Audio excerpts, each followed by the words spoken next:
أعوذ بالله من الشيطان الرجيم. بسم الله الرحمن الرحيم.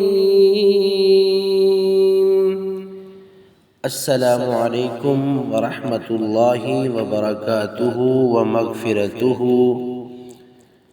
بارش کی دعا.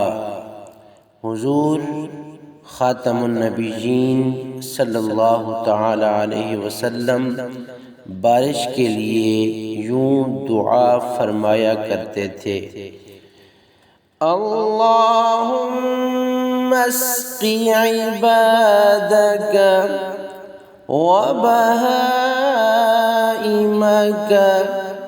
وانشر رحمتک وَأَحْيِي بَلَدَكَ الْمَيِّتَ. ترجمہ: اے اللہ، تو اپنے بندوں اور چوپایوں کو سیراب کر اور اپنی رحمت کو پھیلا اور اپنے شہر مردہ کو زندہ فرما، یعنی زمین خشک ہونے کے بعد اس کو دوبارہ سرسبز کر دے. آمین ثم آمین.